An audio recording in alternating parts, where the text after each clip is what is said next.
복음인생이라는 제목으로 하나님의 말씀 같이 나누도록 하겠습니다.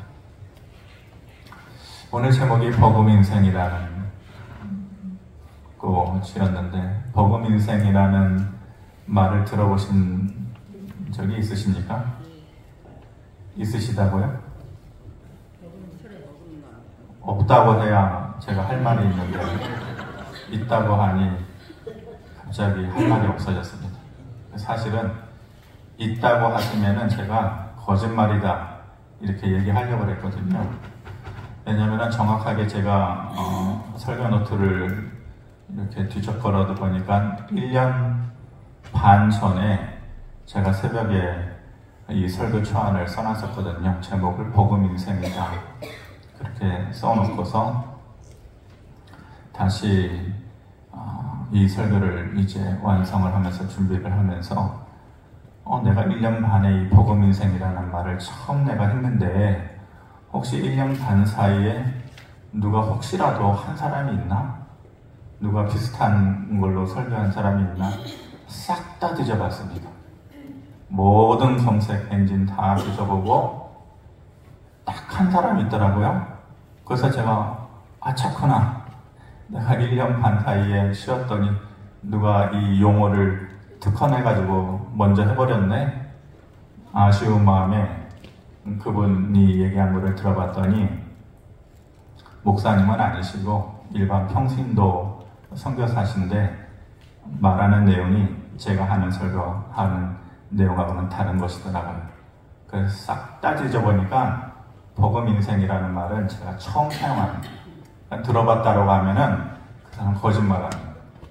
나중에 어디서 들었는지 저한테 한번 와서 얘기해 보세요. 복음인생이라는 말을 썼는데, 이 복음이라는 말이 사전적으로 보면은 슬라이드에 띄워주면은 등급이나 수준 같은 거, 차례 같은 거, 최고의 것이 있고 그 다음 순서로 오는 것을 복음이다 이렇게 얘기합니다. 그래서 우리가 버금간다 라고 얘기해요. 버금간다라고 하는 것은 엄밀하게 얘기하면 최고는 최고대로 따로 있고 최고 그 다음으로 간다는 거예요. 최고보다 앞서지 못하는 거예요. 높아지지 못하는 거예요. 엄밀하게 따지고 있는 거예요. 아쉬운 표현이죠. 얘기하자면은 제2인자라고 할까요? 그런 표현이 이제 복음이라는 말입니다. 최고의 바로 밑에 있는 사람을 얘기하거나 어떤 상태나 환경을 얘기할 때 복음이다 이런 말을 씁니다. 그런데 사전적으로는 그렇게 얘기하지만은 성경을 가만히 보니까 이 복음이라는 말이 사전적으로 하고는 좀 다르게 쓰이더라고요. 좀 다른 뜻을 가지고 있는 것 같아요. 그래서 제가 그것을 여러분들에게 오늘 소개를 해드리려고 하고, 결론부터 얘기하면은 1등이 있어요. 최고가 있어요. 최고보다 높은 곳은 없죠. 근데 복음이라는 말은 분명히 1등 밑에라는 거거든요. 1등 뒤에라는 거거든요. 근데 성경을 보니까 희한하게도 이 복음이라는 말이 1등이 있긴 있지만은 1등보다는 더 나은 이런 의미를 가지고 있더라고요. 그런 인생이 어떤 인생인지 오늘 한번 같이 나눠보려고 합니다. 성경에서 복음 인생을 산 대표적인 두 사람이 있어요. 한 사람은 다니엘이고 한 사람은 오늘 본문의 주인공은 요셉이에요. 먼저 다니엘을 보면은, 다니엘은 BC 605년에 바벨론에 유다 사람들이, 이스라엘 사람들이 포로로 잡혀가잖아요. 그러니까 포로 인생이에요. 다니엘은 똑똑하기는 했지만은 어찌되었건 현실은 현실이죠. 힘이 없어서 바벨론 제국의 포로로 잡혀간 포로 출신인 사람인 것이죠. 그런데 이 다니엘이 자그마치 70년 동안 두 개의 제국, 한 개의 제국에 머물러 있어도 대단한 거예요. 근데 바벨론 제국하고 바벨론 제국이 무너지고 페르시아 제국, 바사 제국으로 이어지면서 바벨론 제국과 바사 제국을 둘 다 경험한 사람이에요. 그것도 복음 인생으로 가장 높은 자리에서 두 개의 제국을, 그리고 4명의 왕을 섬겼던 최고의 1인자의 왕들. 바벨론 제국에는 누가 있었냐? 느부갓네살 왕이 있었고, 벨사살 왕이 있었어요. 그리고 바벨론 제국을 누가 멸망시켰어요? 바사 제국이 멸망시켰죠. 바사 제국으로 들어가면서 다리오 왕과 고레스 왕이 있는데 이 네 명의 왕을 이 다니엘이 섬긴 거예요. 느부갓네살, 벨사살, 다리오, 고레스 이렇게 네 명의 왕을 70년에 걸쳐서 그만큼 능력이 있었다는 거예요. 사람이 능력이 있다 보면은 좋은 일만 있는 게 아니에요. 한편으로는 그 사람을 넘어뜨리려고 하고 끌어내리려고 하고 시기하는 사람들이 있기 마련이죠. 많은 사람들이 다니엘을 죽이려고 했어요. 일부러 억지로 일을 꾸미고 음모를 꾸미고 왕 외에 다른 것에 절하고 또 섬기면은 다니엘은 하나님을 섬길 수밖에 없는데 뻔히 알면서도 왕에게 다른 것을 섬기면은 사자굴에 던지고 또 풀무불에 던진다. 이렇게 해가지고 실질적으로 그렇게 했었죠. 그럼에도 불구하고 하나님께서 다니엘과 그 친구들을 모두 하나님께서 붙잡아 주시고 그들을 구원해 주신 것이죠. 끝까지 그들을 붙잡아 주셨어요. 왕은 바뀌어도 4명의 왕이 바뀌었지만 실질적으로는 최고보다도 더 나은 삶을 살았던 것이 바로 이 다니엘이죠. 다니엘 6장 1절에 보면 이렇게 얘기합니다. 다리오가 자기의 뜻대로 고관 120명을 세워 전국을 통치하게 하였다. 여러분들 성경 공부 시간에 따로 오후 예배 때나 수요 예배 때는 제가 몇 번 지도를 보여드리면서 말씀드린 적이 있는데 페르시아 제국은 우리 흔히 성경에서는 바사 제국이라고 얘기하고 황금의 제국이라고 그렇게 얘기를 합니다. 우리 사진을 슬라이드를 보면은 전체 세계 사진 속에 이렇게 보이는데 여러분들 보기에는 왼쪽에 아테네가 보이니까 거기는 그리스 땅이겠네요.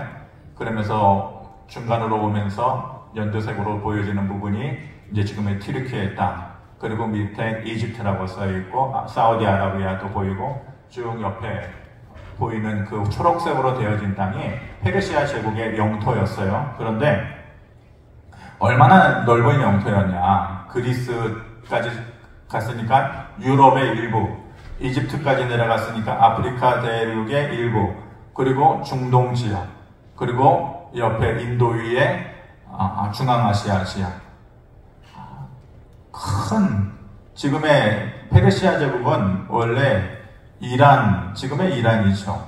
이라크는 바벨론 제국이고, 그러니까 이란과 이라크, 또 이집트, 그리스, 사우디아라비아, 그리고 여러분들 보시기에 왼쪽이 되겠네요. 거기는 이제 중앙아시아 쪽이죠. 인도 위에 흔히 얘기하기는 탄탄탄 들어가는 나라들 뭐가 있어요? 아프가니스탄, 카자흐스탄, 또 투르크메니스탄, 또 아프가니스탄, 또 키르기스탄, 또 파키스탄 이렇게 다 중앙아시아를 아울러서 유럽 일부, 아프리카, 중동을 아우르는 큰 제국이었으니까 이 넓은 땅을 어떻게 다 한 왕이 다스리겠어요?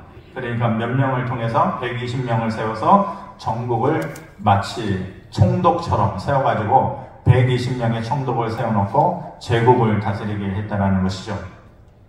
그런데 120명의 총독과 감독을 세워놓고서 성경에 보면은 또 그들을 감독하는 최고의 높은 자리에 있는 관리들, 총리를 3명을 세워놨다. 그렇게 얘기했어요.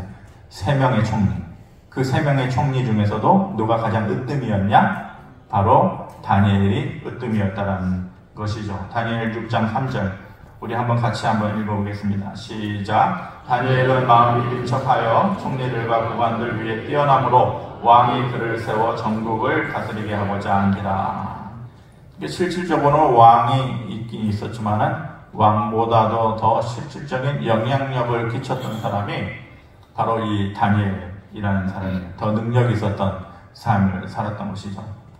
또 한 사람을 소개하는데 버금인생의 대표 주자라고 할 수 있는 요셉이 바로 그 주인공입니다. 요셉의 인생 우리가 너무 잘 알죠. 형들에게 꿈 얘기를 했다가 미움받아서 다른 사람도 아니고 가족에게 죽임당할 뻔하고 또 애국으로 팔려갔던 보디발의 집에 또 바로왕의 춘희대장인 보디발의 집에 팔려가고 그때가 몇 살 때였어요?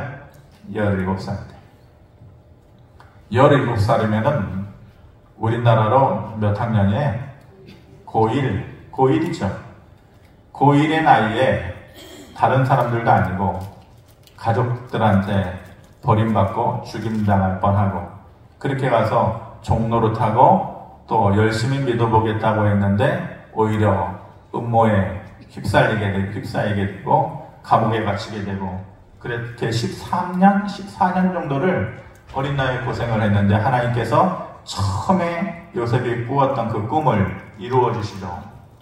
바로왕이 꿈을 꾸었는데 아무도 그 꿈을 해석하지 못해요.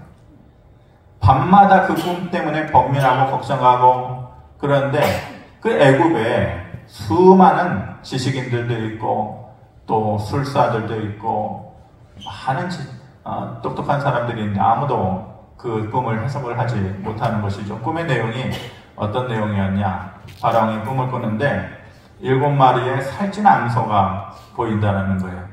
또 한쪽에 보니까 7마리의 아주 흉측하고 깡마른 암소가 있는 것이죠. 그런데 누가 보더라도 이쪽은 든든하고 큰 암소고 이쪽은 그냥 못 먹어가지고 쓰러져가는 암소인데 흉측하고 못생기고 쓰러져가는 암소가 든든하고 큰 살찐 암소를 잡아먹는다는 희한한 노릇이죠. 저도 가끔 꿈을 꾸지만은 좀 꿈 내용이 싱숭생숭하면은 계속 그게 신경 쓰이는 거예요. 그런데 왕이 계속해서 이런 비슷한 꿈을 또 꾸고 그러니까 뭔가가 있는 것 같은데 풀리지 않고 해석해주지 못하고 그때 누군가가 요셉을 기억을 해내잖아. 요셉이 그렇다더라. 정말로 특별한 지혜를 가지고 있다더라. 그래서 요셉을 불러다가 이 꿈을 해석을 받게 되는 것이죠. 요셉이 시원하게 그 꿈을 다 해석을 해줘요.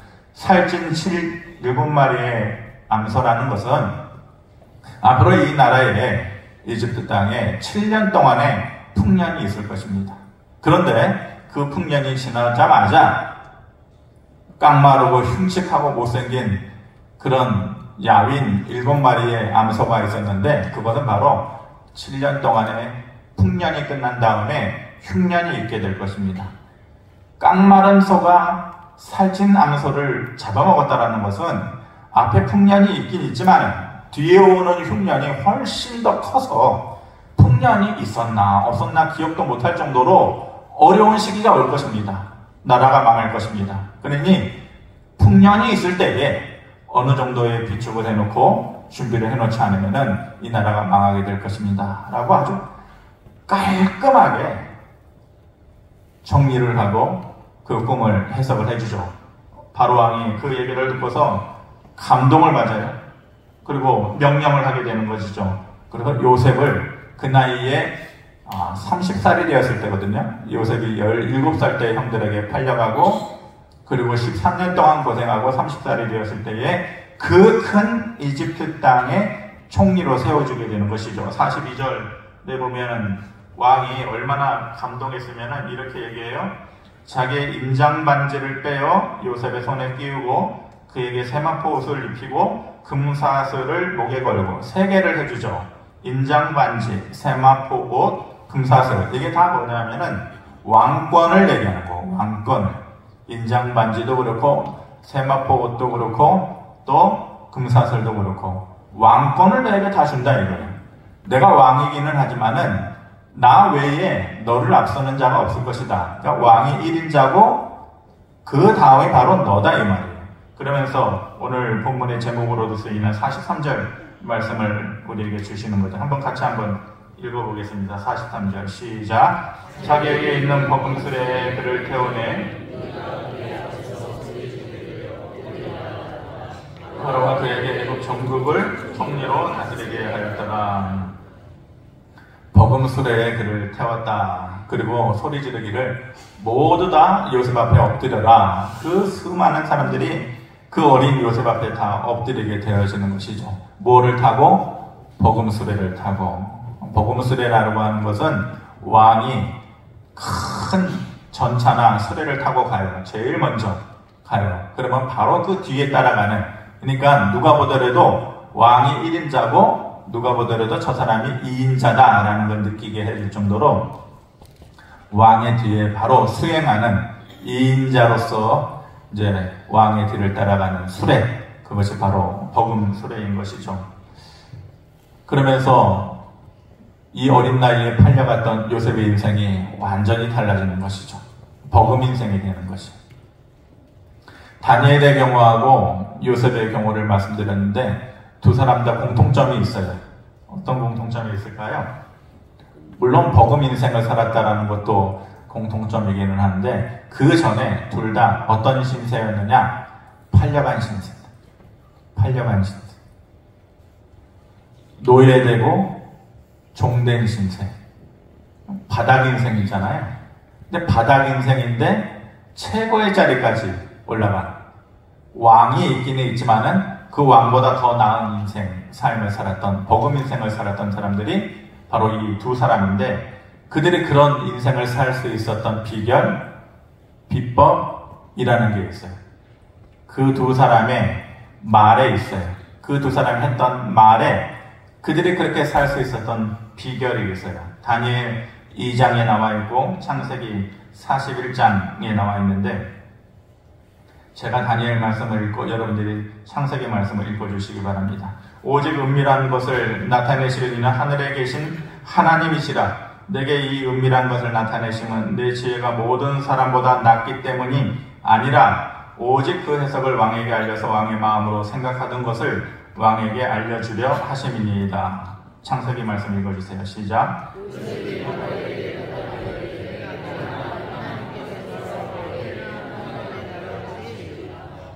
두 사람의 말에 똑같은 공통점이 있어요. 어떤 공통점이 있어요? 주체가 누구냐? 이 일을 하신 일, 내 인생을 버금 인생으로 살아갈 수 있도록 만들어주신 이가 누구냐? 라는 것에 대한 공통점이 있죠. 그게 누구예요? 하나님이시다. 나타내실 일은 하늘에 계신 하나님이시다. 또 요셉은 내가 아니라 이 해석과 지혜를 주신 분은 바로 하나님이시다. 이렇게 얘기하는 것이죠. 하나님께서 그렇게 만드셨다라고 하는 믿음과 확신이 두 사람에게 공통적으로 있었다라는 것이, 이것이 그들이 버금 인생으로 살아갈 수 있는 비법이었다라는 것이죠. 제가 예전에 한번 등산 갔을 때에 새들의 날개짓을 한번 여러분들한테 소개해드린 적이 있는데, 제가 뭐 새에 큰 관심이 있어서 그런 것은 아니라 그때 한번 말씀드렸던 것이 있는데, 새의 비행 방법이라는 글을 누가 써놨더라고요. 그래서 관심이 가서 읽어봤는데, 새들은 두 종류의 비행 방식을 가지고 있다는 거예요. 모든 새들이 똑같이 날지는 않는다라는 거예요. 그런데 그 새들마다 이용하는 바람이 다르다. 바람을 타고 새들이 나른다는 거예요. 두 종류의 바람이 있다라는 거예요. 하나는 수평바람이 있고 하나는 수직바람이 있다. 아니, 바람이 수평으로 돌지, 수평으로 얼굴을 맞닥뜨리고 막바람, 수평으로 오지 바람이 수직으로도 있느냐? 이 수직바람도 있다라는 것이, 우리가 고층 건물 높은 데 옥상에 올라가면은 밑에서부터 이렇게 회오리 치듯이 올라오는 바람이 있잖아요. 그것이 바로 수직바람인 것이죠. 근데 새들마다 바람을 이용하는 종류도 다르고 새들이 다 다르다는 거예요. 먼저 작은 새들, 참새, 뭐 비둘기, 제비, 이런 새들은 수평바람을 이용합니다. 수평바람. 그러니까 수평으로 불어오는 바람을 이용하니까 새들은 잡아먹히지 않으려면 어디로 올라가야 돼요? 높이 올라가야 되죠. 날아서 올라가야 돼요. 날개짓으로 올라가야 되죠. 근데 바람은 수평으로 불어오니까 수평으로 부는 바람에 의해서 위로 올라가려고 그러면은 날개짓을 파닥파닥 하겠죠. 날개짓을 밑으로 한번 반동을 통해서 탁 하면서 그것을 통해서 반동작용으로 인해서 위로 올라간다는 것이에요. 그러니까 위로 올라가기 위해서는 날개짓을 더 많이 해야 돼요. 더 자주 해야 돼요. 그러니까 날개를 수많이 이렇게 휘저어야 수평바람을 거슬러 올라가서 위로 올라갈 수 있다는 것이죠. 그런데 단점이 있어요. 높이 올라가지를 못해요. 올라가더라도 오래 머물지 못해요. 계속해서 날개짓을 해요. 수평바람만 이용할 줄 아니까 계속해서 날개짓을 해요. 힘들어요. 오래 머물지 못해요. 멀리 가지 못해요. 이것이 단점이라는 것이죠. 그런데 그에 비해서 수직바람을 이용하는 새들이 있어요. 어떤 새들일까요? 독수리 같은 매, 설개 이런 대형 큰 새들은 수직바람을 이용한다는 것이.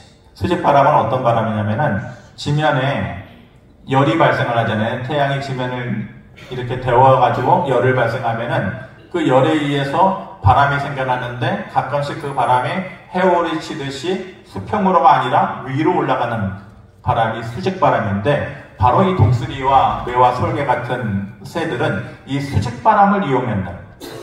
수평바람을 이용하지 않고 수직바람을 이용하니까 큰 날개를 쫙 피기만 하면은 어떻게 되는 거예요? 해오리 치듯이 아주 쉽게 위로 고공 행진을 할 수 있다는 것이죠.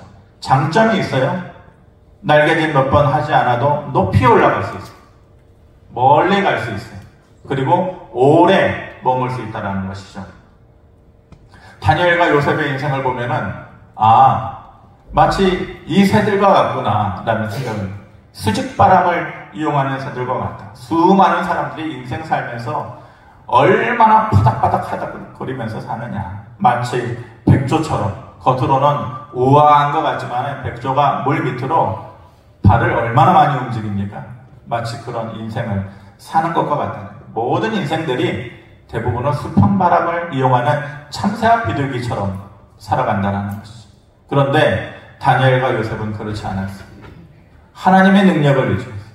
하나님께서 주시는 도우심을 받아서 사는 사람들이었다. 그것이 바로 뭐냐? 수직바람을 이용하는 삶과 같다라는 것. 이것이 복음 인생을 사는 그들의 비밀입니다. 하나님께서 남몰래 채우시는 도우심이 있는데 그 도우심을 늘 누리면서 채우면서 사는 삶이었다라는 것이죠. 복음이라는 말은 엄밀하게 얘기하면은 결코 1등을 앞서지 못하는, 복음 수레는 결코 왕의 수레를 앞장서지 못해요. 그러면 복음 수레가 될 수가 없는 것입니다. 늘 뒤따라가는 것이죠.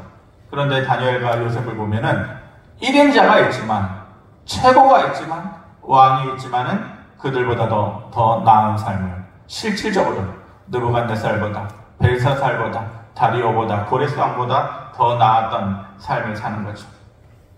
제가 생각하는 복음 인생, 결론적으로 얘기하면, 다음 슬라이드 보면은 최고의 뒤에 머물고 가려져 있는 거예요. 복음이라는 말 자체가 그런 의미예요. 최고의 뒤에 간다. 그 뒤에 가려져 있다. 그런데 실질적으로는 결코 부족하지 않는, 최고보다도 부족하지 않는 그런 인생이 복음 인생이다. 저는 그렇게 생각해요. 제가 왜 이 설교를 준비하고 하려고 했냐면은 제 경우를 생각해 보니까 안 그런 사람 얼마 있겠냐면은 다들 치열하게 경쟁하면서 또 그렇게 싸움닭처럼 살 때가 있잖아요. 20대 때에, 30대 때에 누구라도 그런 마음으로 살겠죠. 근데 특별히 제가 좀 경쟁심이 강했던 것 같아요. 이기려고 하는. 공부를 하든지, 운동을 하든지, 노래를 하든지, 외국어를 공부하든지. 그런데 그렇게 나름대로 파닥파닥거리면서 남을 이기려고, 앞장서려고 그렇게 치열하게 나름대로는 했단 말입니다. 자존심도 강하고. 그런데 인생이 다 그런 인생을 살아오셨겠지만은 참 쉽지가 않습니다. 인생이. 살다 보니 더 똑똑한 사람 더 많이 만나게 되고, 더 지혜로운 사람 더 많이 만나게 되고, 더 운동 잘하는 사람도 세고, 더 외국어 잘하는 사람 앞에 서면 기가 죽고, 그러니 겉으로 자존심 상하고 기가 죽는데 표현하지 않아도 사람이 작아지고 좌절하게 되고, 그런 수많은 일들이 겹겹이 쌓이고 경험되어지고 그러다 보니까 콧대 높았던 것들이 바위에 하나씩 깎여나가듯이 그렇게 콧대는 다 깎여나가고 사람이 작아지는 모습이 되다. 그때서야 비로소 흉내만 내는 겸손이 되는 거죠. 아직도 멀긴 멀었지만 비로소 겸손해진다라는 생각을 그때서야 가지게 되는 것이죠. 우리 인생이 다 그런 것 같아요. 우리가 살면서 나보다 더 잘 나가는 사람들이 주변에 너무 많아. 나보다 더 성공한 사람들도 더 많이 있고, 아니 더 똑똑한 사람들도 더 많이. 하루 종일 10시간을 공부해야 되는데 잠깐 책상에 1시간 공부하고서 나보다 성적 더 잘 나오는 사람도 더 많이. 그럴 때마다 얼마나 마음이 무너져 내리고 나는 왜 이것밖에 안 되나, 부족하나, 그런 생각을 가지면서 우리가 이 세상을 다 살아가죠.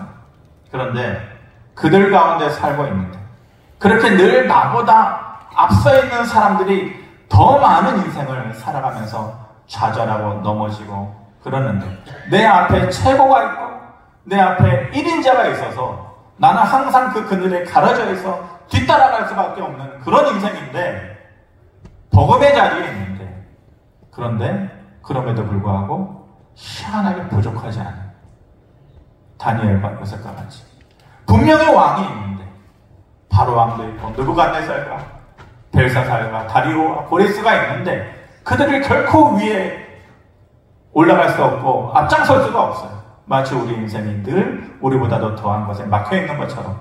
그런데 살아보니 결코 그들보다 부족하지 않았다. 분명히 버금 수레를 타다, 버금 수레를 타고 가다라는 말은 왕의 뒤를 따라가다라는 말이에요. 그것은 겉으로는 부족하다라는 말이에요. 모자라다 이 말이에요. 그런데 겉으로는 부족해 보이고 모자라 보이는데 실제의 삶으로 내가 느끼는 것은 뭐다? 부족하지 않다. 내 앞에 최고가 가려져 있지만은 부족하지 않다. 복음 수레를 타고 가는데 오히려 사람들이 왕의 수레보다도 나를 지켜봐주고 나를 보고 끄덕여주고 내 인생에 부족하지 않았다 라고 말할 수 있는, 제가 생각하는 성경에서 말하는 복음 인생은 바로 그런 인생이에요.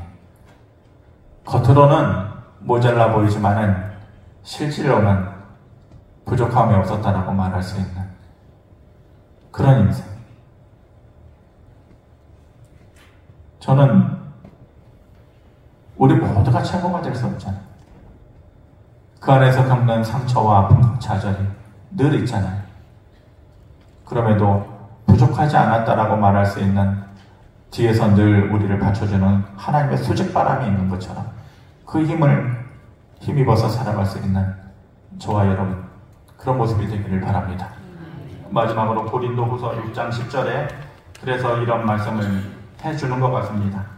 읽고 마치도록 하겠습니다. 같이 한번 봅니다. 시작. 근심하는 자 같으나 항상 기뻐하고, 가난한 자 같으나 많은 사람을 부요하게 하고, 아무것도 없는 자 같으나 모든 것을 가진 자로다. 근심하는 자 같으나 항상 기뻐. 근심이 없을 수 없다. 근심이 없을 수 없는데 기뻐하는 일이 더 많다. 인생의 근심이 떠나지 않지만은 기뻐하는 일이 더 많다. 가난한 자 같지만은 오히려 다른 사람을 부요하게 할 수 있는 희한한 능력이 있다. 왕이 있는데 왕보다 내가 부족하지 않고 여유가 있다. 그리고 아무것도 없는 자 같으나 모든 것을 가진 자로다. 왜냐? 하나님이 함께 하시니까. 때로 수직바람을 불어주셔서 높은 곳에서 오래도록 날게 해주시는 특별한 하나님의 도우심이 있으니까, 그래서 모든 것을 가진 자처럼 느끼면서 살 수 있는 그런 여유가 생겨나게 되는 것이죠. 저와 여러분들 복음 인생 살아갑시다.